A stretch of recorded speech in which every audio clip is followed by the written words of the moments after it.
Democratic Kampuchea, Khmer Rouge era, 1975–79. Immediately after its victory, the CPK ordered the evacuation of all cities and towns, sending the entire urban population into the countryside to work as farmers, as the CPK was trying to reshape society into a model that Pol Pot had conceived.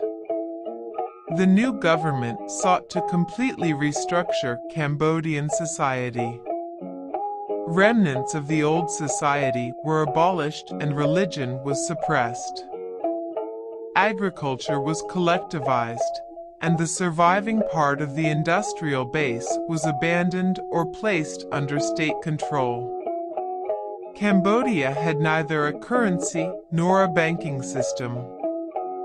Democratic Kampuchea's relations with Vietnam and Thailand worsened rapidly as a result of border clashes and ideological differences. While communist, the CPK was fiercely nationalistic, and most of its members who had lived in Vietnam were purged. Democratic Kampuchea established close ties with the People's Republic of China, and the Cambodian-Vietnamese conflict became part of the Sino-Soviet rivalry, with Moscow backing Vietnam. Border clashes worsened when the Democratic Kampuchea military attacked villages in Vietnam. The regime broke off relations with Hanoi in December 1977, protesting Vietnam's alleged attempt to create an Indochina federation. In mid-1978, Vietnamese forces invaded Cambodia, advancing about 30 miles (48 kilometers) before the arrival of the rainy season. The reasons for Chinese support of the CPK was to prevent a pan-Indochina movement and maintain Chinese military superiority in the region. The Soviet Union supported a strong Vietnam to maintain a second front against China in case of hostilities and to prevent further Chinese expansion. Since Stalin's death, relations between Mao-controlled China and the Soviet Union had been lukewarm at best. In February to March 1979, China and Vietnam would fight the brief Sino-Vietnamese War over the issue. In December 1978, Vietnam announced the formation of the Kampuchean United Front for National Salvation, KUFNS, under Hung Samrin, a former DK division commander. It was composed of Khmer communists who had remained in Vietnam after 1975 and officials from the eastern sector, like Hong Samrin and Hun Sen, who had fled to Vietnam from Cambodia in 1978. In late December 1978, Vietnamese forces launched a full invasion of Cambodia, capturing Phnom Penh on January 7, 1979, and driving the remnants of Democratic Kampuchea's army westward toward Thailand. Within the CPK, the Paris-educated leadership of Pol Pot, Ieng Sari, Nguyen Chia, and Sun Sen were in control. A new constitution in January 1976 established Democratic Kampuchea as a communist people's republic, and a 250-member Assembly of the Representatives of the People of Kampuchea, PRA, was selected in March to choose the collective leadership of a state presidium, the chairman of which became the head of state. Prince Sihanouk resigned as head of state on April 2nd. On April 14th, after its first session, the PRA announced that Khieu Samphan would chair the state presidium for a 5-year term. It also picked a 15-member cabinet headed by Pol Pot as prime minister. Prince Sihanouk was put under virtual house arrest. Destruction and deaths caused by the regime. Cambodian genocide. 20,000 people died of exhaustion or disease during the evacuation of Phnom Penh and its aftermath. Many of those forced to evacuate the cities were resettled in newly created villages, which lacked food, agricultural implements, and medical care. Many who lived in cities had lost the skills necessary for survival in an agrarian environment. Thousands starved before the first harvest. Hunger and malnutrition, bordering on starvation, were constant during those years. Most military and civilian leaders of the former regime who failed to disguise their pasts were executed. Some of the ethnicities in Cambodia, such as the Cham and Vietnamese, suffered specific and targeted and violent persecutions, to the point of some international sources referring to it as the Cham genocide. Entire families and towns were targeted and attacked with the goal of significantly diminishing their numbers and eventually eliminated them.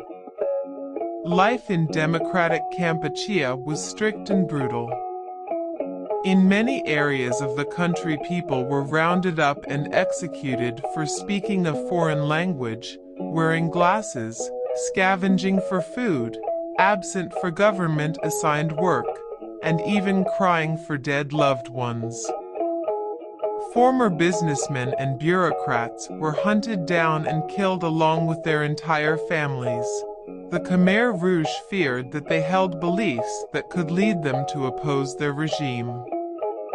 A few Khmer Rouge loyalists were even killed for failing to find enough counter-revolutionaries to execute. When Cambodian socialists began to rebel in the eastern zone of Cambodia, Pol Pot ordered his armies to exterminate 1.5 million Eastern Cambodians, which he branded as Cambodians with Vietnamese minds in the area.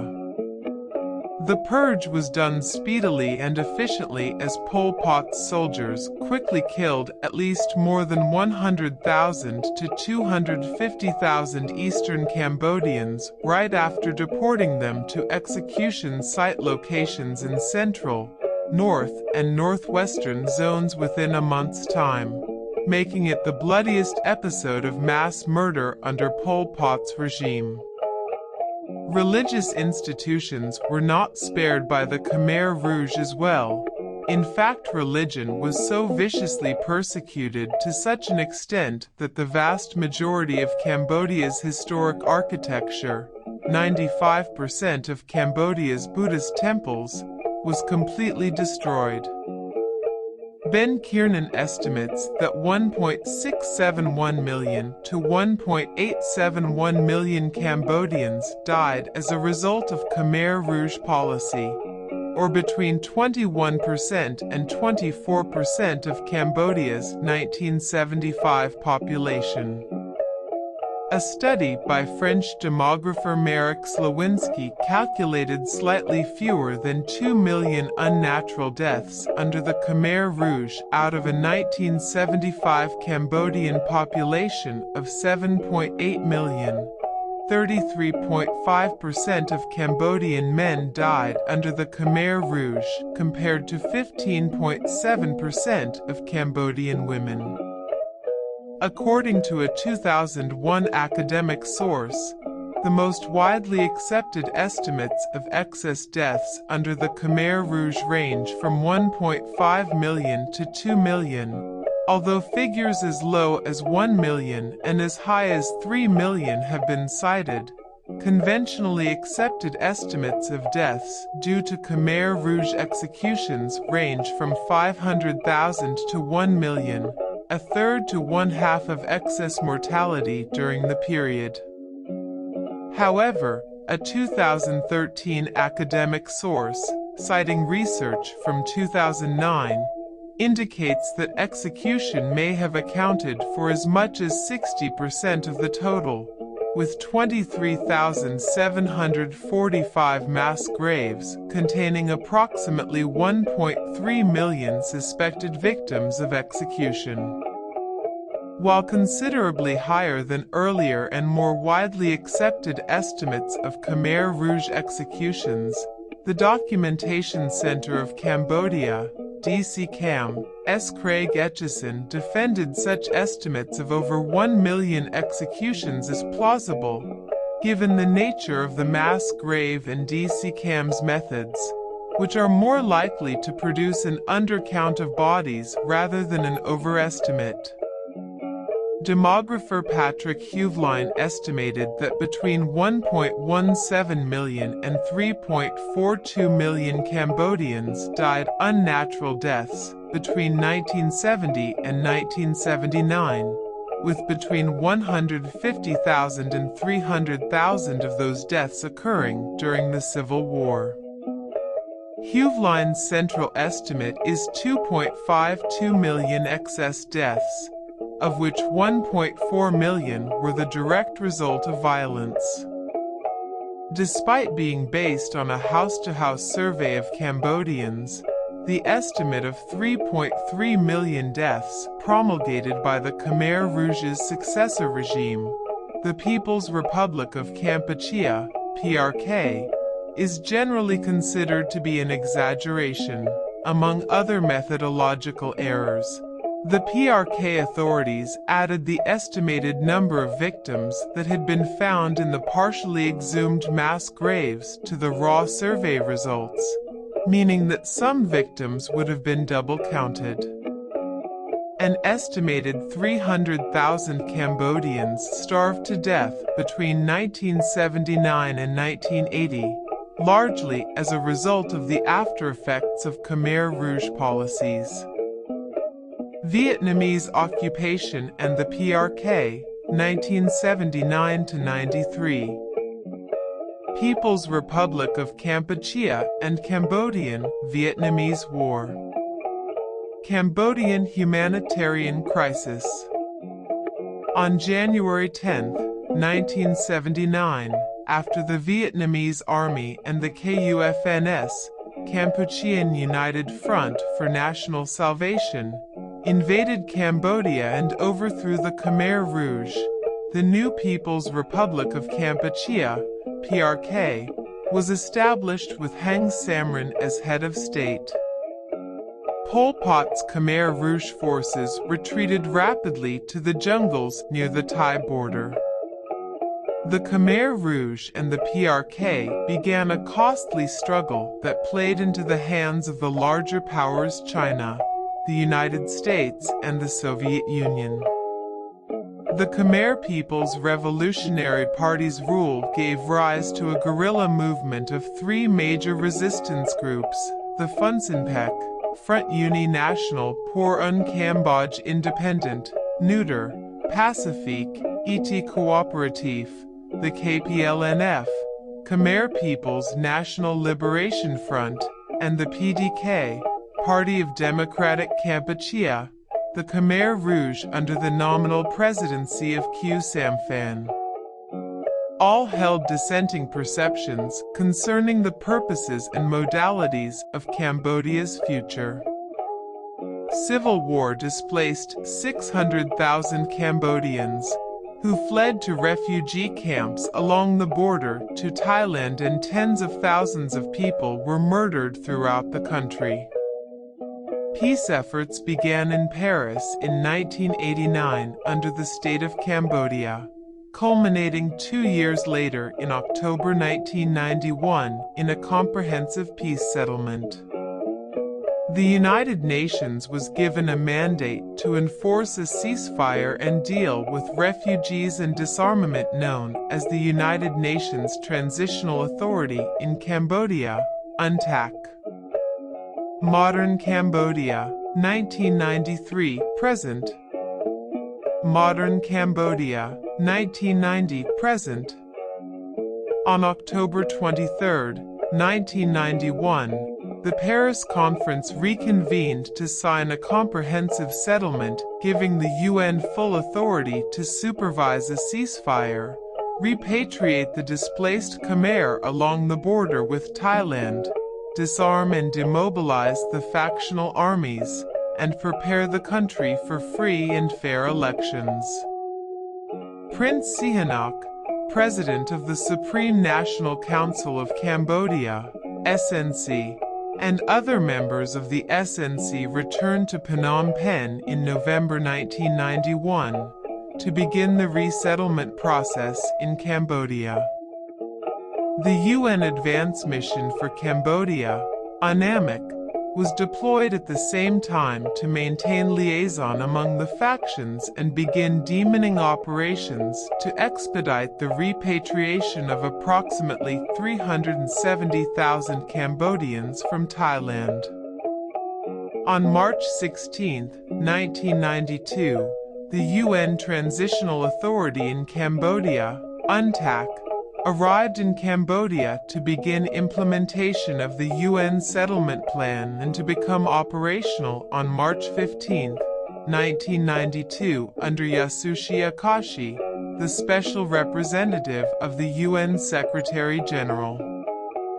UNTAC grew into a 22,000-strong civilian and military peacekeeping force tasked to ensure the conduct of free and fair elections for a constituent assembly. Over 4 million Cambodians, about 90% of eligible voters, participated in the May 1993 elections.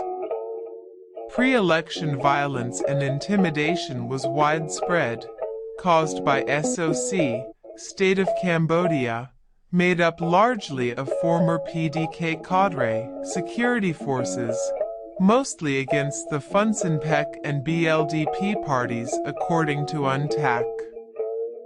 The Khmer Rouge or Party of Democratic Kampuchea, PDK, whose forces were never actually disarmed or demobilized, blocked local access to polling places. Prince Ranarid's, son of Norodom Sihanouk, Royalist Funan Party was the top vote recipient with 45.5% of the vote, followed by Hun Sen's Cambodian People's Party and the Buddhist Liberal Democratic Party, respectively. Funan then entered into a coalition with the other parties that had participated in the election. A coalition government resulted between the Cambodian People's Party and Funan, with two co-prime ministers, Hun Sen, since 1985 the prime minister in the communist government, and Norodom Ranarid. The parties represented in the 120-member assembly proceeded to draft and approve a new constitution, which was promulgated September 24, 1993. It established a multi-party liberal democracy in the framework of a constitutional monarchy, with the former Prince Sihanouk elevated to king. Prince Ranarid and Hun Sen became first and second prime ministers, respectively, in the Royal Cambodian Government, RGC. The Constitution provides for a wide range of internationally recognized human rights. Hun Sen and his government have seen much controversy. Hun Sen was a former Khmer Rouge commander who was originally installed by the Vietnamese and, after the Vietnamese left the country, maintains his strongman position by violence and oppression when deemed necessary. In 1997, fearing the growing power of his co-prime minister, Prince Norodom Ranarid, Hun launched a coup, using the army to purge Ranarid and his supporters. Ranarid was ousted and fled to Paris, while other opponents of Hun Sen were arrested, tortured, and some summarily executed. On October 4, 2004, the Cambodian National Assembly ratified an agreement with the United Nations on the establishment of a tribunal to try senior leaders responsible for the atrocities committed by the Khmer Rouge. International donor countries have pledged a $43 million share of the three-year tribunal budget as Cambodia contributes $13.3 million. The tribunal has sentenced several senior Khmer Rouge leaders since 2008. Cambodia is still infested with countless landmines, indiscriminately planted by all warring parties during the decades of war and upheaval. The Cambodia National Rescue Party was dissolved ahead of the 2018 Cambodian general election, and the ruling Cambodian People's Party also enacted tighter curbs on mass media. The CPP won every seat in the National Assembly without a major opposition, effectively solidifying de facto one-party rule in the country. Cambodia's longtime Prime Minister Hun Sen, one of the world's longest-serving leaders, has a very firm grip on power. He has been accused of the crackdown on opponents and critics. His Cambodian People's Party, CPP, has been in power since 1979. In December 2021, Prime Minister Hun Sen announced his support for his son Hun Manet to succeed him after the next election, which is expected to take place in 2023.